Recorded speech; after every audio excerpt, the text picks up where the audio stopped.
Brussels is widely acknowledged as one of the world's greatest beer cities. But according to today's guest, author, beer writer, and podcaster Eoghan Walsh, it's a curious distinction for a town that until recently only had a single brewery. On this third episode of the Beer Travelers podcast, we dive deep into the history and current state of beer and brewing in Brussels, Belgium. And Eoghan has a point. Beer lovers, especially those here in the U.S., tend to canonize Belgium and Brussels. We speak adoringly of its cafe culture, the care with which each beer is served. And much of that stems from the unique place that a brewery such as Cantillon holds in the hearts of all beer fans.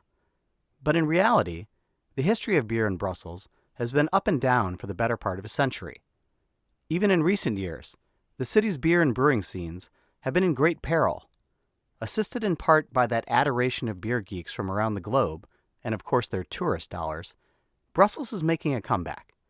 And today, Eoghan Walsh walks us through the city's vibrant and curious brewing history and updates us on the status of things today and what's to come in the future.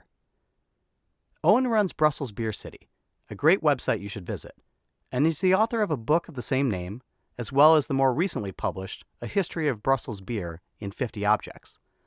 For more on those projects, I recommend listening to the podcast that Eoghan and I recorded together back in January of 2022 on Beer Edge. But today, we're talking about Brussels and its beer scene and culture. It's an incredibly informative conversation, and it left me excited to return to Brussels and visit some of the spots Eoghan talks about. Stay tuned at the end of the episode for one of my personal favorite suggestions for Brussels, another great place for a nightcap or to escape the crowds of the Grand Place and the tourist dens. In this episode of Beer Travelers, we discover Brussels, from its robust days of brewing to its humbler yet growing modern times. We try to capture all the city has to offer in this episode. But first, a quick word from our sponsors. Why take a vacation when you can beercation instead? Explore the world one pint at a time and join Pub Culture Beercations for one of our upcoming group tours, like Going Dutch, Beer in the Netherlands, with award-winning Dutch beer and travel writer Tim Skelton. As the author of Beer in the Netherlands and Around Amsterdam in 80 Beers, join Tim April 29th through May 11th, 2023 for 11 beery nights as he explores the sights, history, culture, and beer of this often overlooked beercation destination. Visit pubculturebeercations.com for more information. All About Beer is back, and we're asking for your support to help provide the independent beer media this rich and colorful industry deserves. Visit our website, allaboutbeer.com, where we're frequently posting new content. And please consider throwing us a few bucks at patreon.com/allaboutbeer. We have low-cost memberships for individuals and small and large companies alike. Every dollar goes to help produce new articles and podcasts. So let's begin our journey to Brussels, Belgium, with Eoghan Walsh. Today on the third episode of the Beer Travelers podcast, we head to one of the world's great beer cities, Brussels, Belgium. And naturally, there's no one better to speak about the local scene than an Irishman. Eoghan Walsh, welcome. Thanks very much. For those who don't know, Eoghan runs a great website, Brussels Beer City. He's also the creator of A History of Brussels Beer in 50 Objects. For more on those particular endeavors, I recommend listening to a podcast that Eoghan and I recorded earlier this year on our other podcast, Beer Edge.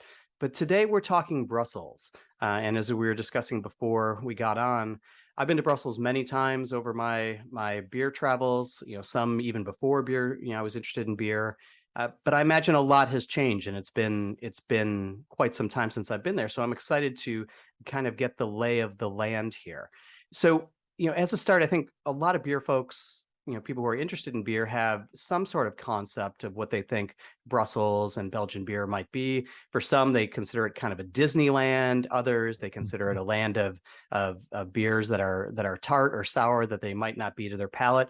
But how would you describe Brussels to people and in terms of just the city itself and then its beer scene? Well, I think it's interesting that you said one of the great beer cities, because I think while that has been true for a long time, it's only in the last half decade where it's actually become a good brewing city. So we were talking off mic that you said that your last trip to Brussels was maybe 8 or 9 years ago. Since then, the city has gone from 2 breweries at that time, so we're talking the mid 2010s, early 2010s, to at least 20, and the number keeps ticking upwards every year. And I know that may not sound a lot, because I know in a lot of US cities 20 breweries is a drop in the ocean. But for Brussels, that's been a huge step change, because historically, for when I moved to Brussels in 2009, there was only one brewery, and that was Brasserie Cantillon brewing Coors and Lambic, as you were saying. That's sort of the beer of Brussels, the traditional beer that I think is most closely and quite rightly associated with the city. Brewed here for a couple of 100 years, brewed only here and in sort of a couple of villages to the southwest. A complex, confusing beer that takes a very long time to make, and I think the kind of beer style that would not be invented today, if it didn't already exist. But Brussels as a beer city is a really it's a really interesting place at the moment, because it has, as you said, that sort of Disneyland, that mix of the kind of Disneyland where you have the traditional old brown cafes serving, the kind of classic Belgian beers that would have been topping, Rate Beer best beer of the year charts 20 years ago.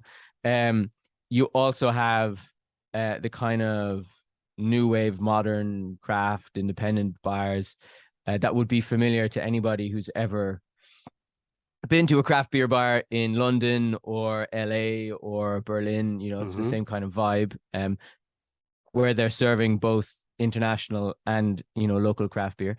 And then you have a really interesting sort of culinary, foodie kind of mix where you have small restaurants and dining establishments that are into beer and have a really carefully thought out beer menu. So these are all things that historically, and then obviously you have all of the crappy cafes where you can go and drink your Jupiler, your Jupiler or your Stella, your Mass, watch the football and not worry about the beer as well, and just have a good time. So it's really interesting that we have that mix now, because when I moved to Brussels, the food wasn't there, and the sort of the new wave beer wasn't there either. You say we've gone from, in relatively short order, from 1 to 2 to 20 plus breweries. What are a lot of those breweries like at this point? Because I think for a lot of travelers, they expect them to be these traditional spots, Cantillon, things along those lines. Yeah. Is it a lot of hazy IPA? Is that something that's happening in the local scene, or is it more along akin to some more of the traditional Belgian styles? No, I would say probably. Well, no is a bit too firm. You have the traditional. So up until last year, Cantillon were the only people brewing Lambic in the city. Now that's changed with the arrival of a Brussels Beer Project's Lambic project, which started last year, and subsequently we've had 2 new breweries this year who have started brewing Lambic. They haven't yet brought out a goose. So that's one thing. You kind of have to look at it from a historical perspective. So Cantillon came along, nobody was doing that, nobody tried to do that because it's too hard and too expensive. In 2010, Brasserie de la Senne opened in an old factory in the west of the city, and that sort of set the template of what a modern Brussels brewery is like. So obviously famous for beers like Zinne beer and Taras Bulba. I know is quite popular over in the States. Light, bitter, refreshing beers with a serious bitter edge, using continental noble hops, and drinkability being sort of the prime trademark of those kinds of beers. And a lot of what's followed since then, so in the last 12 years, has been sort of either along that template or reacting to that template, if you get what I'm saying. So you have breweries who follow the De La Senne template of brewing small, local, easy drinking beers with a couple of strong traditional Belgians in there, breweries like Unstummelings, and several others. And then you have the more self-consciously craft independent breweries, people like Brussels Beer Project or La Source, which is a sort of a brew pub just around the corner from me, who are definitely exploring that sort of US influence. The US influence is strong, so you do have hazy IPAs, plenty of breweries brewing hazy IPAs. But what's more sort of influential, or has been in Brussels, is less so the US scene, partly because it's far away, and also because the beers, when they arrive here, I think that's the story old as time, they're not the same kinds of beers that you would be drinking fresh. The scene that's most influential is the London scene and kind of English brewing more generally. Interesting. Yeah. Now, in terms of, just to take a bit of a step back, I know that in your work you've done a lot of writing about this. What is sort of the history of brewing and beer in Brussels? And was it always just that Cantillon was the only game in town, or was it at some point a larger scene that, you know, in like many cities and states around the United States, eventually faded out, only to be reborn during craft beer? How far do we want to go back? No, I mean, if we go back 100 years, because that's probably the most interest. Well, 120 years, I say, turn of the 19th, from the 1800s into the 1900s, you'd have had about 100 breweries in the city. Wow. So you'd imagine Brussels at that time. Well, 100 is, let's say, an a sort of ambitious figure, but you have to imagine Brussels at that time would have been. It was the capital of Belgium. It was the economic heart of Belgium. It was also the industrial heart of Belgium. So it had a large working class industrial population living right in the center of the city. And a big part of that industry was brewing. So you did have the traditional lambic brewers who were brewing large scale lambic, and, you know, taking up, I think it's something like a quarter of all the warehouse space in Brussels was put aside for aging beer. But you also had at that time the arrival of these huge beer factories, industrial breweries, for the first time brewing German style, so Bavarian beer on the one hand, so Bocks and Bavieres and lagers and that thing, and then on the other hand you had breweries who were doing English styles, so pale ales, stouts, and Scotch in particular. Scotch ales in particular were hugely popular. So they kind of, that was sort of the scene at the time. You had this huge mix of different beers. It was a cornucopia of different styles. World War One came along, kind of sloughed through a good chunk of that. In between World War One and World War Two, there was another sort of bloom, and at one point Brussels had one of the largest brew houses in Europe at that time in the 1930s. Again, focused on brewing English beers. And then World War Two came along and sloughed off another large portion. And then what you saw in the sort of second half of the 20th century, which is, I think, a story that'll be familiar in the US and in the UK, is the rise of national brands, consolidation, the energy crisis in the 1970s. I mean, talk about history going full circle. Energy crisis in the 1970s, breweries picking each other off until, you know, the last and the biggest were the ones standing, and then themselves being picked off and bought up by breweries like Stella Artois in Leuven, Watney's, which ultimately became Heineken. Heineken were buying breweries. Even Schlitz, the US brewery, bought a brewery in Belgium, in Brussels. It didn't work out. And then by the 1980s, so 1988, the last major non-lambic producing brewery closed in Brussels. You had two breweries. One of them was Cantillon, and the other one was Bellevue, which is industrial lambic, so sweetened, artificial, pasteurized. And the story goes, like, I can't remember which lambic brewer told me this, but Bellevue, they bought out basically all the competition. They didn't buy out Cantillon because at that time there was nothing really to buy out. Cantillon survived because in the 1970s, Jean-Pierre Vanois, who's the father of the current owner, or the current person who runs it, he turned the brewery into a living museum. Right. And in the 70s and the 80s, they used the income from the museum to keep the brewery going. And then by the 90s, Japanese and Italian drinkers particularly had discovered lambic, and then Americans discovered it. And then, you know, that long pilgrimage from all over the world to Anderlecht in Brussels began, and the Coors and lambic tradition went from being in terminal decline to survival to equilibrium to growth, and we're in a growth phase at the moment. So that's sort of a very short précis of, let's say, the last 120 years. And it's also why, like, basically Brussels brewing started from a blank canvas in 2009, 2010.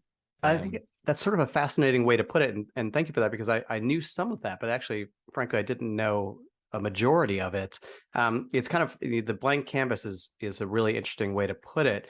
I've obviously done that pilgrimage myself to Cantillon, several times, including during some of their open house brew days Yeah. over, where I would run into Tommy Arthur or folks from Russian River, or the same people from across the United States doing the same sort of travel that I did, coming to what I would have considered to be kind of that traditional source, and kind of this place, almost this house of worship for those of us Yep. in the States who are looking for some sort of history and tradition that we lacked ourselves. How has it been for the local beer scene? I mean, you describe it in kind of stark ways in terms of its status, but how has it managed to preserve some of this tradition while also kind of acknowledging the inevitable march of modernity and the change of styles and the influence, like you said, of American and British craft brewers? It's a good question. I mean, on the one hand, so Cantillon and the Van Watt family who run it have been hugely supportive of the new. If we're talking about breweries in particular, they've been hugely supportive of the new brewers and breweries that have emerged over the last 10 years. I mean, Eoghan Walsh, who runs Brasserie de la Senne, he did a short stint in working Cantillon. A lot of brewers have gone through the Cantillon, Mm-hmm. way of doing things. So, there's sort of two brewing schools in Brussels. There's the Brasserie de la Seine school of brewing, and then there's the Cantillon, and there's quite a significant overlap in terms of the family tree of where all the different brewers have come from. So all of the new brewers have, I think, like a lot of their counterparts in the US and UK, have a massive respect for the tradition, and for as much as they have respect for the beers and they love the beers and how they taste, it was a sort of perseverance of that tradition that they have such Mm-hmm. huge respect for. It also helped for the fact that nobody was attempting to do it themselves. Right. They knew better. They knew better than that. But I mean, to be quite frank, like that tradition survived because of the interest of people who live outside of Brussels. Mm-hmm. Like if I mean, people who have lived in Brussels or who come to visit Brussels, you can't get, or historically at least, Cantillon, it wasn't like it was everywhere. Right. It was nowhere. I mean, it was in specialist beer cafes, but it wasn't a beer for it sounds trite, but it wasn't a beer for the common man. Right. It had been 100 years ago, but that time had passed, and it was really a specialist product. And it still is. It's a little bit more accessible now than it used to be, for the reasons I mentioned before, but it's still a niche. Right. And I think what the contemporary generation of brewers have been successful at is brewing more mainstream beers and working their arses off, tap by tap, pub by pub, getting those beers either on the bottle list, which is a little bit easier, or even on taps, which is incredibly difficult in Brussels because most of the cafes, like in all of Belgium, they're owned by one of the big brewers, and the landlords, obviously the system here, you serve what the brewery wants you to serve, and it's at their discretion as to whether they let you put on something local. So it's been quite difficult, but they've been very successful in brewing more mainstream beers. And then sort of what you're seeing now as the scene matures is they've carved out enough of a niche for themselves to become a little bit more experimental and to push the boundaries of what's what's mainstream, essentially trying to get some of that more complex beers in front of customers who would maybe traditionally have been attracted by the IPAs or the pilsners Mm-hmm. or whatever. Yeah, I think that's one of the interesting things that I learned early in some of my trips to Brussels and throughout Belgium. I think we in the States had largely romanticized Belgian beer culture because we would go and have these sort of unique or singular experiences to our mind, where we'd go to a brown cafe or a classic Belgian cafe, and beers would be served in baskets tilted on their sides with with all of this what felt like this heavy tradition in every we've written about it for decades, about whether it's from Michael Jackson on down, talking about how each Belgian beer has its own singular glass and that it's designed specifically for that beer, versus here in the States, we largely have our beers are all served in this kind of utilitarian 16-ounce glass that, its main benefit is that you can stack a number of them on top of one another. And that's sort of we would either get stadium pours with no head on the beers, or they'd come flat. We just didn't have any kind of presentation and none of that ceremony. So it was always interesting for me to see, the local people that, like you said, Cantillon was not something that, people were not just drinking lambic, every single day. That, No. Jupiler was this standout product, and that so much of that production had been exported to thirsty drinkers in China and Tokyo and San Francisco and around the United States and in Britain as well. Yeah. And so, do you think that the locals are gaining a greater appreciation for that tradition? Is there more of a palate for more of those traditional beers, or do they still look at us beer travelers and beer tourists as kind of these quizzical, unusual folks drinking beers that they otherwise can't imagine drinking? I think it's probably both. Yep. Yep. I think people still look with a certain amount of bewilderment at Mm. I think it's not so much the interest, but it's the level of passion that certain segments of the sort of modern beer drinking Mm-hmm. community attaches to these beers, and the level and the willingness of people to travel halfway around the world to stand in Right. a queue for 4 hours, I think confuses certain people. And also the fact that Cantillon it's in a pretty working class neighborhood. Right. I mean, there's a evangelical church across, down the road, and there's textile shops around the corner. It's not exactly a nightlife neighborhood, so it's always Yeah. quite funny when there's a big event on. I think there is, if I don't want to talk in I'm talking in generalizations here a little bit, but there is more, I think, of an awareness and appreciation for the beers, and that comes from a couple of different places. I think you have, like in a lot of cities, that sort of modern day movement towards local produce, valuing what's produced locally, Mm-hmm. especially if it has a particular, narrative and story that's romantic and attractive behind it. And we don't have any vineyards in Brussels, but it's the same kind of aesthetic and Mm-hmm. vibe that gets people interested in natural wine and that sort of thing. And you actually see some of the lambic producers in Brussels, well, in Brussels not so much, but a little bit outside, who are kind of targeting that market, a kind of drinker, not necessarily a beer drinker, but a drinker who's been attracted by the sort of less orthodox flavors that they've discovered in natural wine, and they're able to say, well, look, we have beers that have a similar narrative and a similar kind of complexity, and they're actually more stable and taste nicer than the mousy, weird shit that you've been Mm-hmm. drinking in your local natural wine bar. So you're seeing a certain crossover there. I think there is just and there is an appreciation there, and I think that's growing, and I think it's great to see. You have a new generation of chefs and restaurateurs who are also really interested in those beers. They see in the same way that they might see with natural wine again, that those beers can add something to what they're doing, either with the food or with the drinks menu, as a sort of, on the one hand, we support Brussels. This is a Brussels dish. We're going to serve Brussels food, Brussels drink with it, and also that complexity that we talk about with lambic. And I That's certainly there too.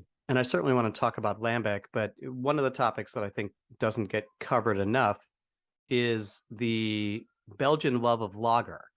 And Mm-hmm. it seems stronger there than, I mean, it's the same sort of thing that you see in the UK as well, where we again, from the States, in our sort of centric viewpoint here in the United States, we expect everyone to be drinking cask ale just as we expect everyone to be drinking lambic. Yeah. When we visit London or Brussels, but that's certainly not the case. So how would you describe Belgian lager, its role, its influence, the strength of it in the culture, and in its dominance of just the local and the Belgian scene, to folks outside of the country?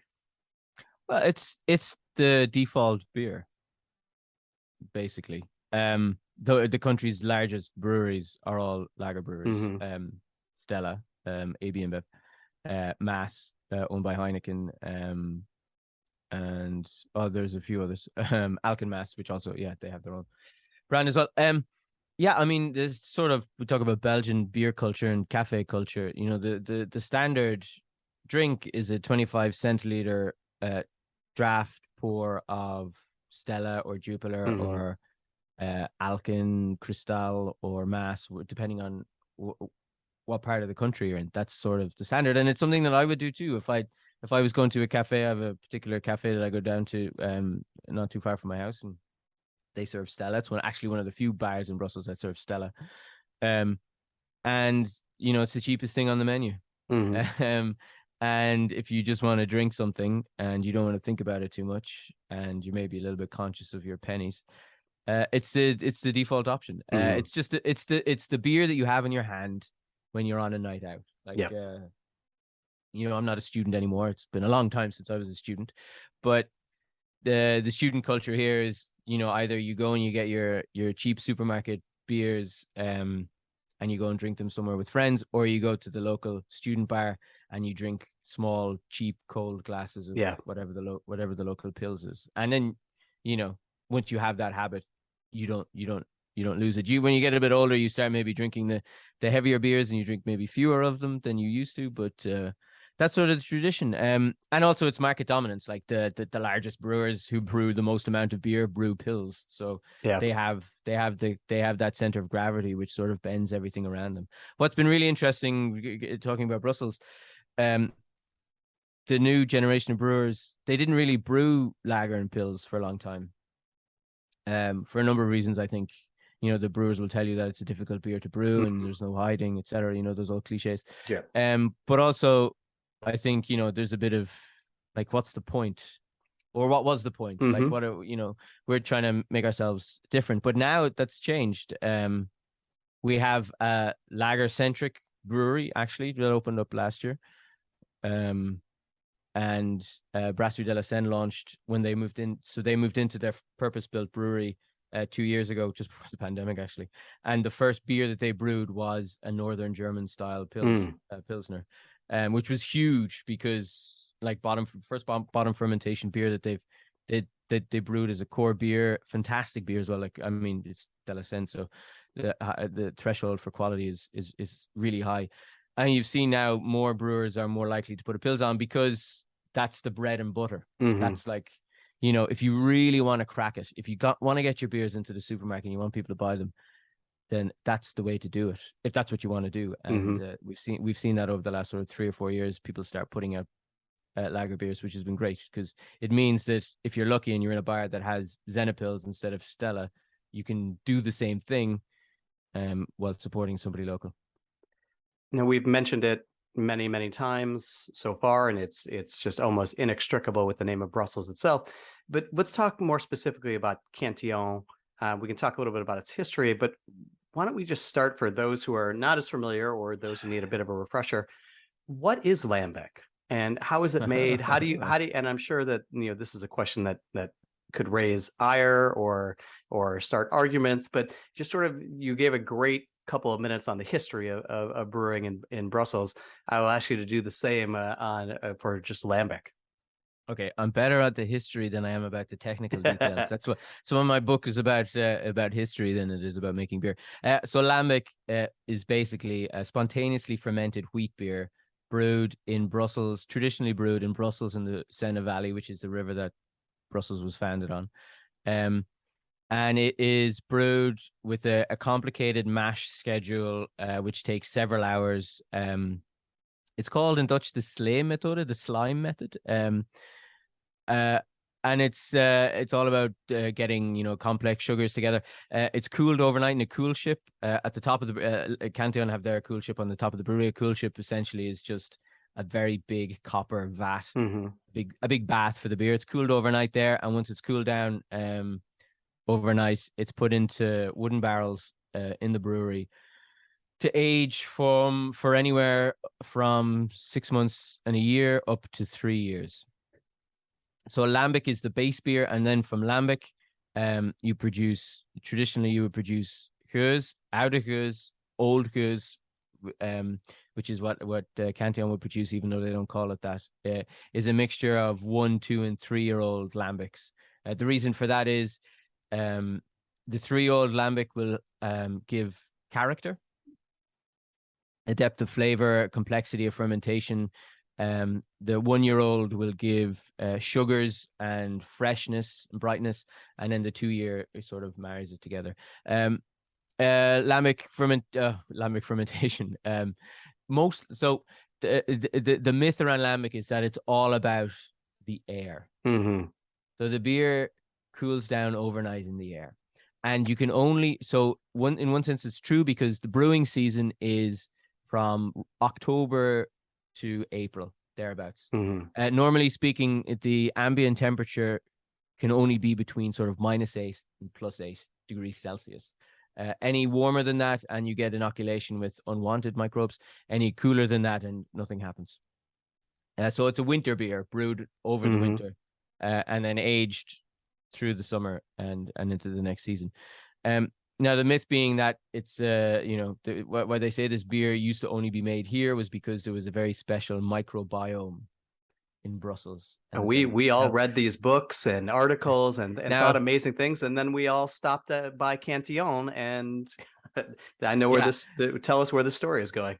If you've ever been to Brussels, you know that the air quality is not fantastic. So it's a hardy microbes. But basically, I mean, there is some inoculation overnight, but most of what happens in the barrels. So in the barrels, you have a rich microflora. You're talking, Brettanomyces yeast, Pediococcus, Lactobacillus, all these different yeasts and bacteria that work together through that fermentation over various different stages, of which I'm not going to get into, because if I did, I would only embarrass myself. I would only embarrass myself. But basically, different microbes work on the beer at different times, and they produce then this complex, tart, funky beer that you shouldn't call sour, because people get upset when you say lambic is a sour beer. It is a beer with a certain amount of acidity. And then what you get at the end when you blend them. So lambic in and of itself is a flat beer, and young lambic, actually, which you can buy sometimes at Cantillon, is usually served bag in a box. And it's actually really nice as a refreshing beer. But Gueuze is a sort of bright, clear, amber, sparkling beer, which has some, it has that funkiness, it has some tartness, it has some brett complexity, and it's a really easy drinking beer, actually. I mean, okay, you gotta get used to the acidity at a certain point, but I mean, the sort of misnomer is that all these beers are super tart and super acidic. That's not necessarily the case, and when we're talking about acidity, we're more talking about a sort of smooth lactic acidity with some acetic, but when your beer starts to get that kind of acetic edge sharpness to it, then something has gone wrong. That's sort of lambic in a nutshell. And then that's lambic and Gueuze. You have Greek, which is then when it's macerated on cherries and raspberries. You have framboise, which is with raspberries. And then Cantillon have, over the last 10 years, massively experimented in grape lambics. So using all sorts, because they have very, as we were talking about natural wine and biodynamic wine producers, organic wine, they have a very deep relationship with a lot of wine producers in France, and particularly in Italy. So they're constantly experimenting with different grape varieties, wine varieties, using must, using different fruit, and that's been really interesting to see. And it's something that you can really get a handle on once you go to the brewery itself and sit down in the tap room in the bar that they have out the back of the brewery, and you can go through the various different cornucopia of different grape variety lambics that they have. We'll be right back with more Beer Travelers after a message from our sponsors. Stop living vicariously through other people's social media posts and get out and make some memories of your own. Join Pub Culture Beercations for one of our upcoming tours and start exploring the world one pint at a time with us. Visit pubculturebeercations.com for more information. Want more beer for your ears? The new All About Beer podcast, hosted by M. Sauter and Don Tess, takes a deep, engaging dive into the hottest topics in beer. Do you need to know what the heck a cold IPA is? Check out the first episode wherever you get your pods. New episodes drop every other Thursday. And now, back to Beer Travelers.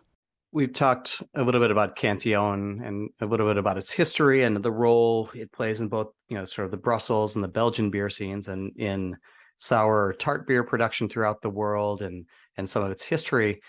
How would you just characterize? I mean, if you were to try to explain Cantillon's relationship to the city of Brussels and its beer scene, how do you start to describe that to somebody who maybe isn't familiar with it? I think they're sort of sui generis. They have been they've been hugely influential, but they have no direct descendants, if that makes sense. Yeah.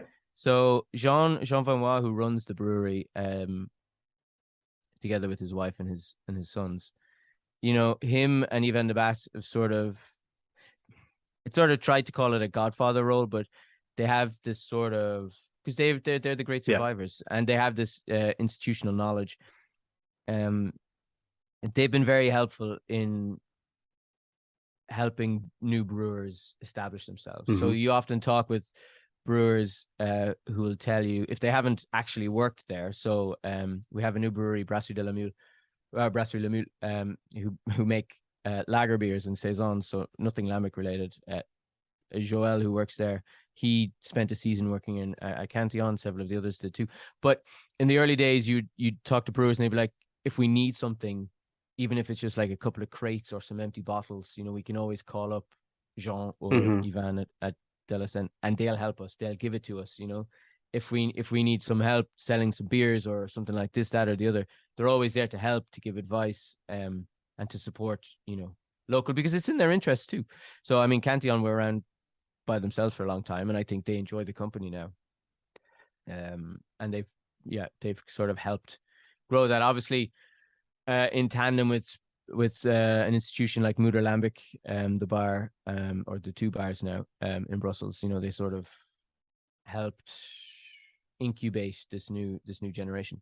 And they'll always have an important place in the city's beer firmament. I know, and you shouldn't sugarcoat that either. Like they some people don't like Cantillon, because there's a particular label, the Rosé Camprinus label, which I know is censored in the US, not over here.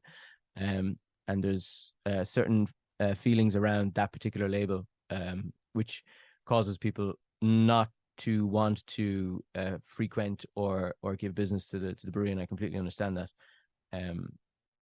But just because of who they are, people will continue to visit and respect them and look to them to see, what's happening and what's coming down the line. We talked about historically when we'd read articles about the tradition of lambic brewing, that it would, I'm sure if you go back 20 years, I've written articles that said that lambic and spontaneous fermented beer could only be brewed, in this particular part of Brussels. And that was what we were, or in Belgium, this is what we were always told. And then when you visit, you note that this is, as you said, it's a very industrial urban area. And while, the microflora of the area is important, the barrel aging is probably key. And we've learned in the States and around the world that we are able to do the spontaneous fermentation, not almost anywhere, but in quite a few places, at least places where the weather is okay for it and it doesn't get too hot.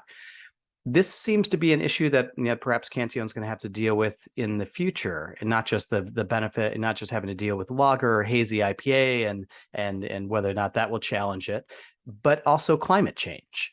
This is I know that Cantillon often brewed in October through April, and now it's maybe getting too hot in those months, and so it's moving maybe into November. For those who have sort of these images of pastoral settings in mind. Cantillon is not necessarily that. How do you think climate change is going to impact brewing at Cantillon? Well, Cantillon are they're particularly vulnerable because they have a very ascetic way of making lambic that isn't the standard in the sector. So they have a very hands-off, let nature and time do its thing. If it's hot, it's hot. If it's cold, it's cold.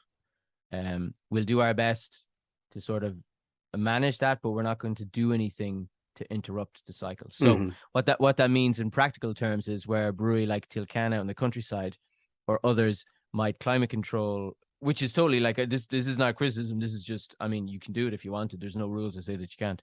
Who would climate control their barrel stores? Cantillon won't, because they don't believe they believe that they've got to work with what they've got, which means that which means two things. One, the brewing season is going to get shorter. Now, it's not going to be obvious, but over the spread of 15, 20 years, it's going to become clearer that, as you said, we're the 20th of October, 21st of October recording this.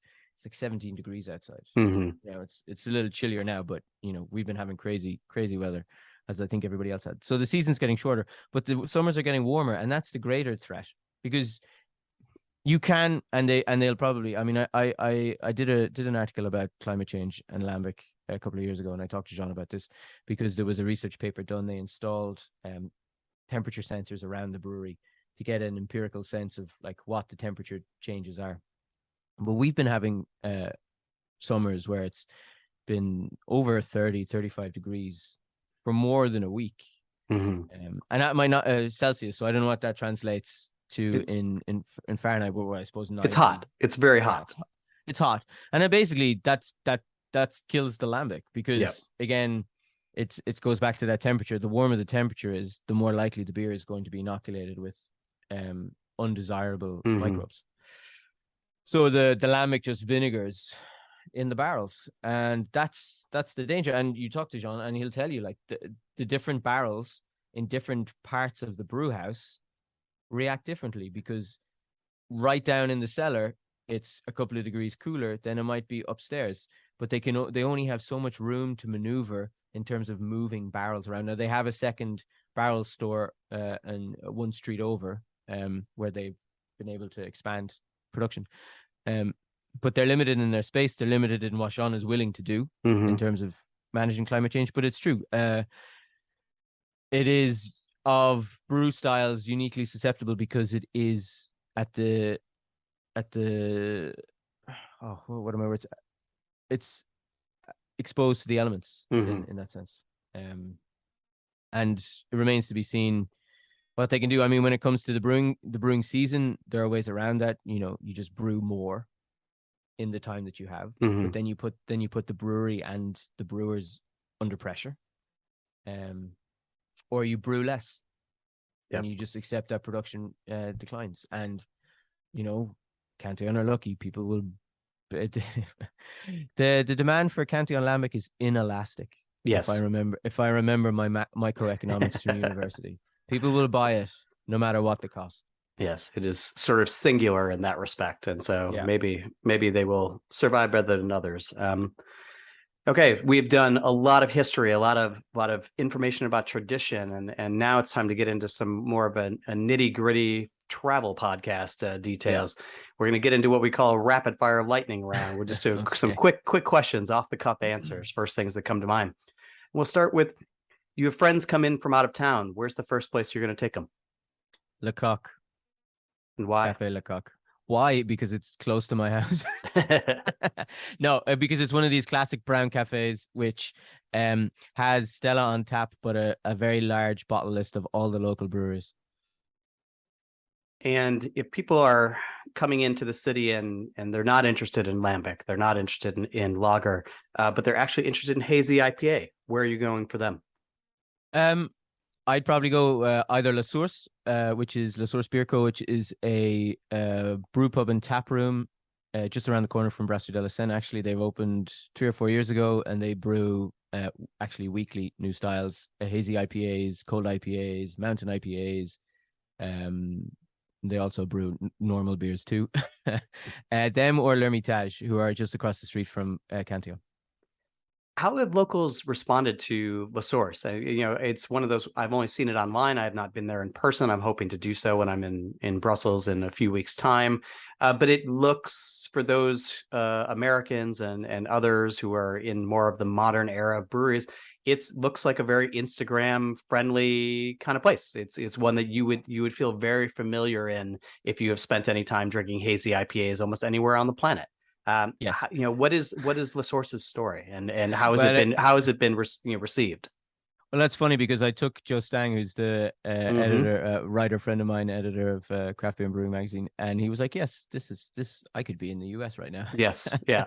And then he was like, "Bring me somewhere Belgian." But I think going back to what you were saying about you go to England, you expect everybody to be drinking cask ale, Yeah. but just like everybody else, people in Belgium also want to drink modern Mm-hmm. styles.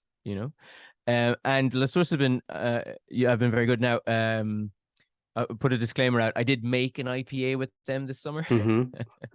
So I don't know how biased I am, but they've been really good because they're sort of the template of the modern brewery, because they have a tap room, and anyone who's been to Belgium will know that visiting breweries in Belgium historically is really difficult because they're Yes. like totally unfriendly, because they're all about production, Yes. and if you want to come and buy beers or look at the brewery, they will like no, Yes. or you can come with 20 people and we'll do something for you. Yeah. So La Source, they opened their tap room. Oh, I can't remember when it was, a few years ago, and they served straight from the tank, which was an innovation at the time.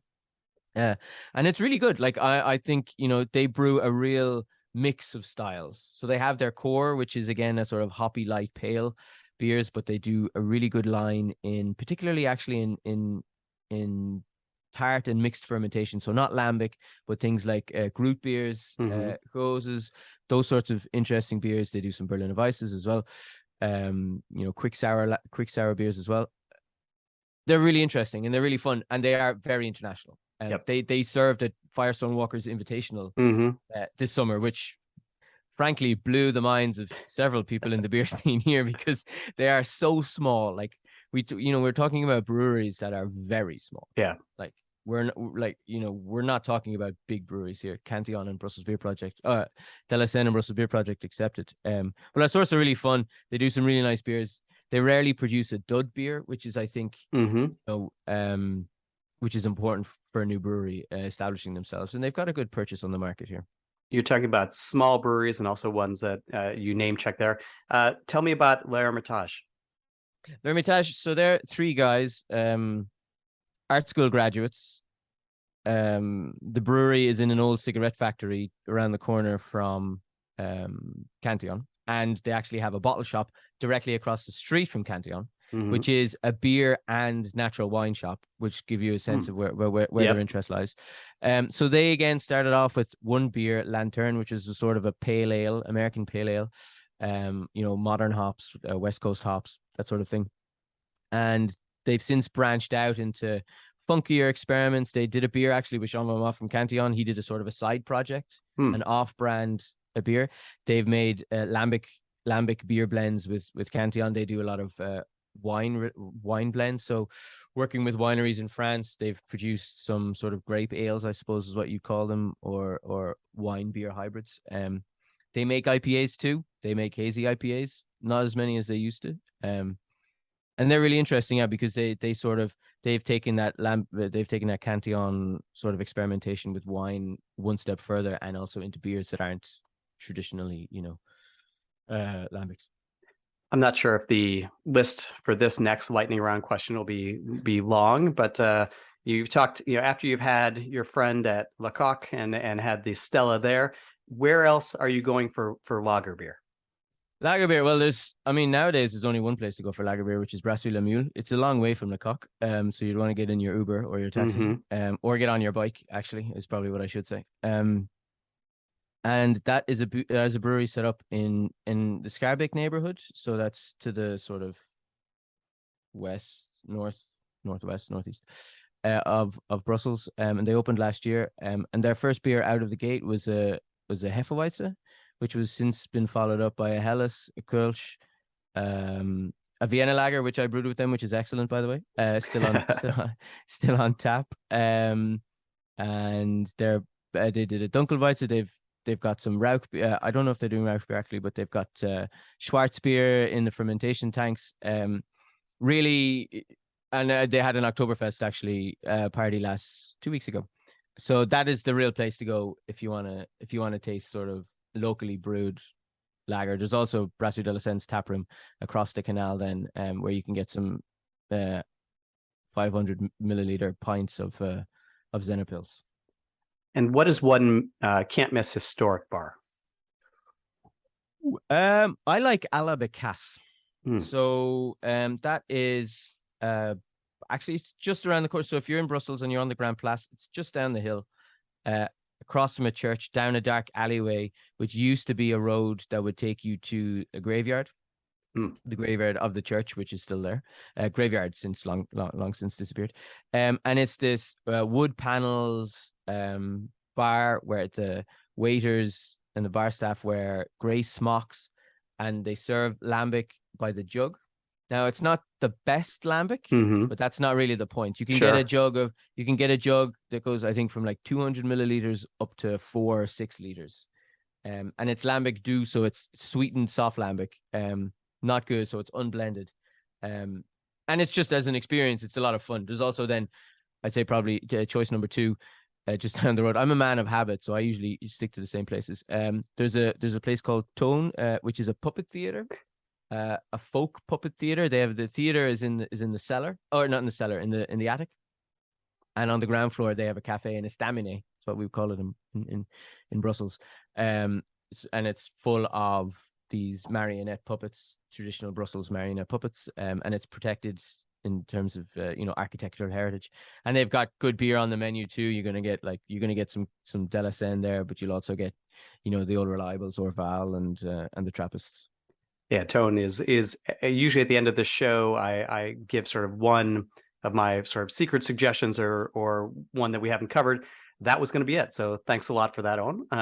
It's a really I make you work harder, Yes, it's a really fantastic place. Just down that long alley. It's just so creepy and weird inside with the puppets. But just fantastic. It's a great place. And it's just off the beaten track. It's not off the beaten track at all, but there are 2 other laneway cafes on the same street, which are always much busier and much more geared towards tourism. This place has, in the best of Belgian traditions, weird opening hours. There's a cat running around, and the bar is secondary to. I mean, the bar is the moneymaker for the theater, but the theater is the main event, and you can get a beer and then you can go upstairs and watch the puppet show. What would you say is a one can't miss beer bar?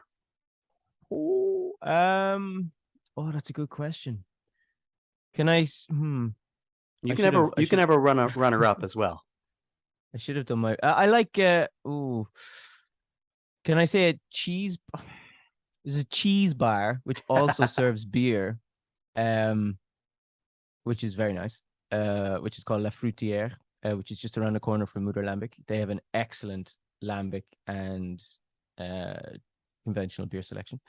As a runner-up, that's a good question. I like. There's a bar Dynamo uptown in Saint-Gilles, on the way out of town, which is very nice. You won't find much Belgian beer there. So I know I've recommended it to people and they've gone in, English people, and they've gone in and the menu has been just floor to ceiling Manchester beers, which is great for us because then we get to taste some really lovely beers. There's Hist, which is in the center of town, which is relatively new. Yeah, it's a tough one. I'm a man of, like I said, I'm a creature of a habit. Booze and Blues is a good bar actually, which has De La Senne on tap and then has a good selection of other sort of contemporary beers. I know there will be people.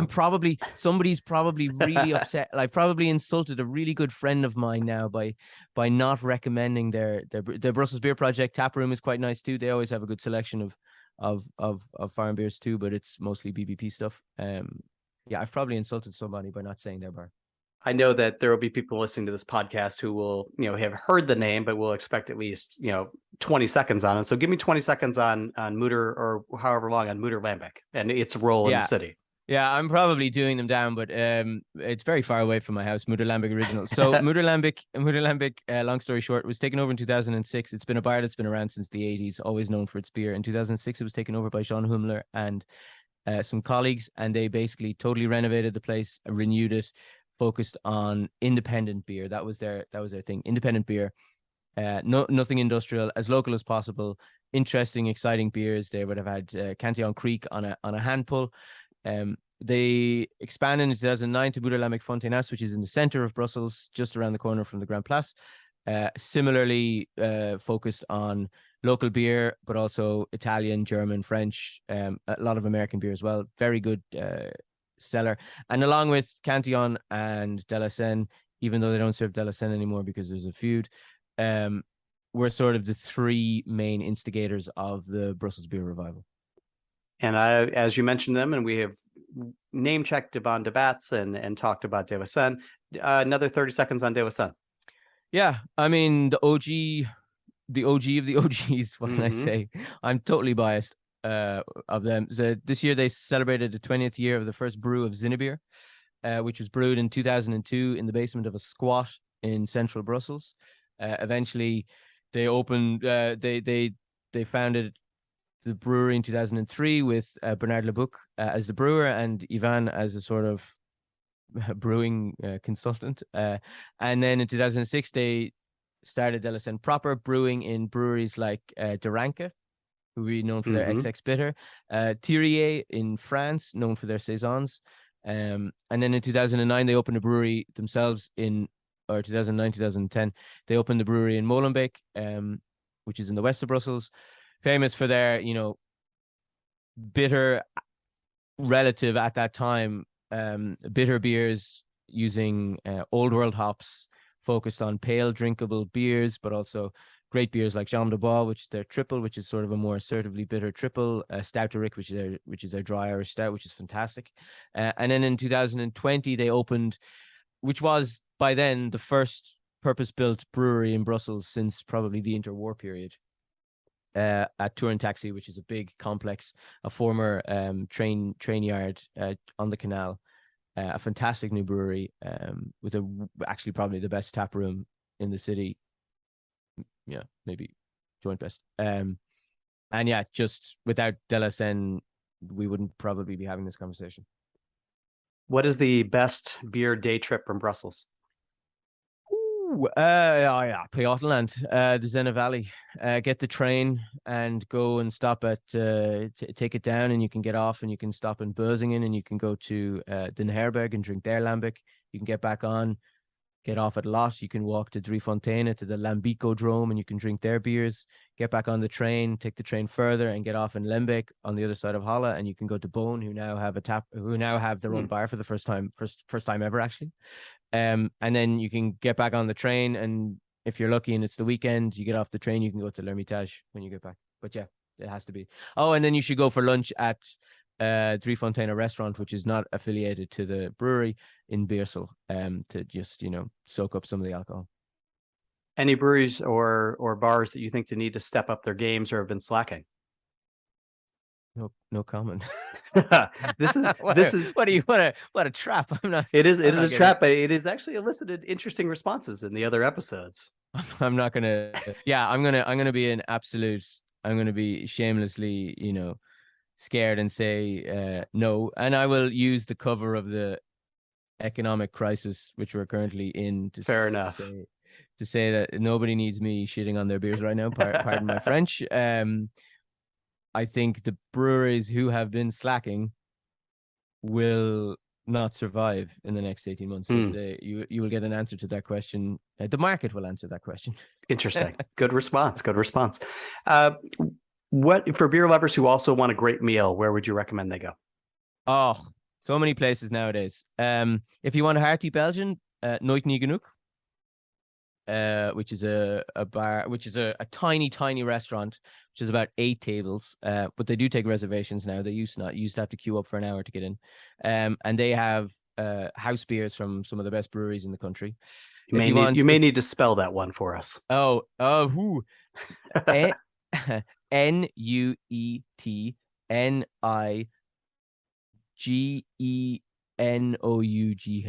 Okay. Nooit Niet Genoeg. That's close enough. We should be able to Google that one. Yeah. If you want Italian, there's an Italian restaurant called La Tana, which is also in the center by Valeriotto, who used to run a restaurant in Rome, and it's really excellent food, but more so the beer is fantastic. Again, he's got a great Belgian selection, but he's also got a fantastic selection of sort of mixed farmhouse spontaneous fermentation beers from all over Northern Europe, and it being an Italian restaurant, excellent Italian food or Italian beers. La Fruitière, as I said, is a cheese bar, fantastic, like the best place to buy. If you like Comte, you have to go there, and you can just eat Comte until you die. But they've got great cheese plates and excellent beers as well.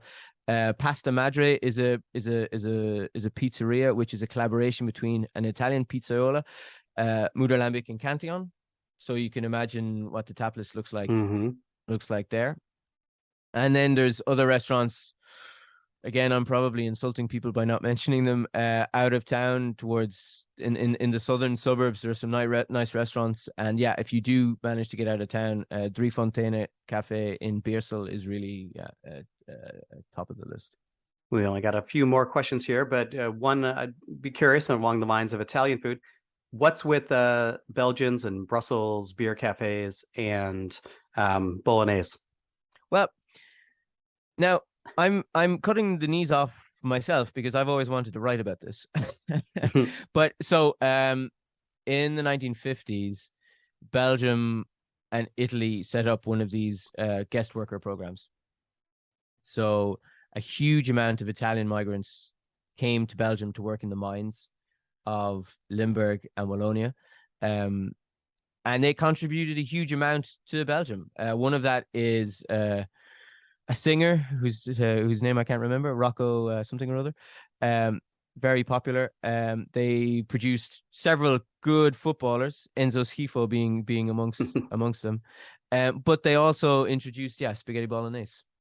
And it's an easy dish to make. Like the local bar I go to, which I haven't mentioned, which I usually go Friday nights when the kids are swimming. I run around the corner for a beer, and then when the hour's up, I go back. Which has no kitchen to speak of, but it will produce you a spaghetti bolognese, a vegetarian bolognese, and a vegan bolognese. All of them from a kitchen I probably wouldn't want to take a look at, but it's just easy, hearty food. You know, that's the best of like Belgian cooking. Best place for a nightcap? Le Brasseur or Le Coq, two late bars that stay open until reasonably late hours, and you can get in Le Brasseur, you can get lambic by the jug from Bone, which is always nice. And what place deserves a second look? Something that may have been popular at one point, or things that have maybe fallen off of the beer geek radar. That's also a good question.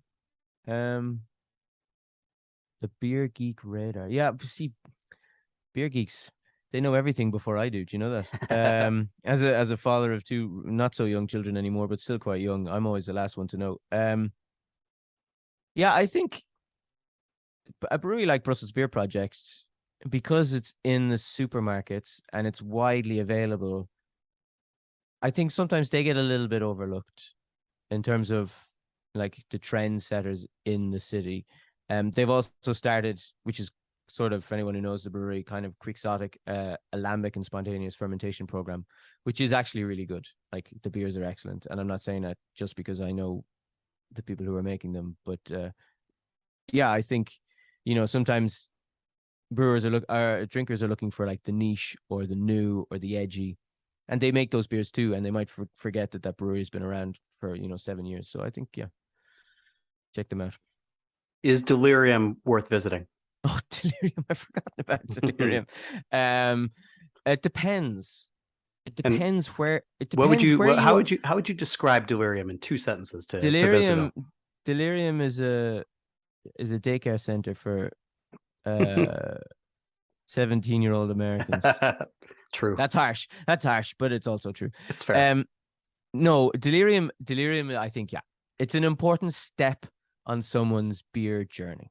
Fair. If that's not condescending. It's a place where you will get to taste all of the beers that you want to taste. I would say if you go early in the day, it's an experience. Yes. I mean, in the same way, I'm sure that you'd recommend, like, if I ask, like, what's the classic, you're from Massachusetts, right? Or yes. You live in Boston? Yep. Yeah. Like, what's the classic Bostonian institution that you should visit just to experience it? Yeah, yep. Delirium is certainly that, but don't go on a Friday, don't go on a Saturday, and don't drink out of the boot. What about, same question, but for Mort Subite? Oh, Mort Subite, of course. No, absolutely. I mean, Mort Subite I wouldn't categorize Mort Subite and Delirium in the same sentence at all. Mort Subite is an absolute classic. which you definitely must visit, if only for the surly waiting service. Mm-hmm. The beers are good. I actually really enjoyed. They serve a beer there, Alambic Blanche. You can't really get it anywhere else. Their Mort Subite is the brewery that serves those beers, obviously. No, a beautiful place. Massive omelets the size of your face. Good beers. Yeah, they have the standard beers as well. But no, Mort Subite, just for the fact that it exists, absolutely is definitely a must. There is one bar, which I would have recommended, but sadly RIP closed down in the summer, and they haven't gotten a new ownership. That was the Fleur en Papier Doré, which was like an old surrealist bar. But no, absolutely more to beat. And it's just around the corner from the train station. So if you need a beer, don't go to the Brewdog across the street. Walk around the corner, go to Mort Subite. A lot of Americans, a lot of folks visiting want to bring beer back. What's the store? What's the best place to go to fill up your backpack or your suitcase? All the breweries sell beer now direct, so you can go to them. But I'd be remiss if I didn't mention the place where my sort of beer journey began as a sort of annoying craft beer nerd, which was Malt Attacks, which is a short walk up the hill. Well, short is about 20 minutes up the hill from L'Hermitage and Cantillon. And they have a great selection of the local beers, so Brussels beers, independent Belgian beers, so the best that you can think of, like De Ranke and Mina and all of the other classics. And they have a great lambic selection too. And Antoine is always there to give great advice. Owen, where can people find your work? Beercity.Brussels is probably the best place. I'm sort of trying not to be on social media quite as much, so you won't find me Instagramming very much, and on Facebook. So the website is usually the best place to find me, and you can find out information about the articles that I've written, the books that I've published. You can go back into the podcast back catalog if you're really interested. But yeah, that's the best place. Eoghan Walsh, I want to thank you so much. It's always a pleasure to do these talks, and hopefully we'll be able to get to beer together here maybe in a couple weeks even. We'll see. It's been great to talk to you, Andy. Thanks a million. Thanks for listening to the Beer Travelers podcast. If you have a suggestion for a town we should visit next, please drop us a line at podcast@allaboutbeer.com. Please give our podcast a review wherever you listen. It really helps folks find out about us. And if you like the episode, tell a friend and post on your socials. Interested in learning more about connecting with an engaged, energetic, and interested audience of curious beer consumers and brewers? We have many different advertising opportunities, including through our podcasts, website, newsletter, and social media channels. For more information, please contact us at podcast@allaboutbeer.com. So my special pick for where to go in Brussels is a 2-minute walk from the beauty and touristic splendor that is the Grand Place. Tucked at the end of a narrow corridor off one of these windy streets, you will find the delightfully quirky Toon, a combination marionette theater and small cafe. As you walk down the street, look up for the theater signage and head straight through to the cafe. The Royal Toon Puppet Theater, as it is known, is upstairs, but the downstairs cafe, filled with beautiful marionette artwork and plenty of character, is where we'll be stopping. It has the equally quirky Quack on tap, which is my go-to, and you can walk through the several rooms to check out many of the thousands of puppets that the theater has on offer. And as Owen and I noted during the episode, Toon is definitely worth a stop. Stop living vicariously through other people's social media posts, and get out and make some memories of your own. Join Pub Culture Beercations for one of our upcoming tours, and start exploring the world one pint at a time with us. Visit pubculturebeercations.com for more information. All About Beer is back, and we're asking for your support to help provide the independent beer media this rich and colorful industry deserves. Visit our website, allaboutbeer.com, where we're frequently posting new content. And please consider throwing us a few bucks at patreon.com/allaboutbeer. We have low-cost memberships for individuals and small and large companies alike. Every dollar goes to help produce new articles and podcasts.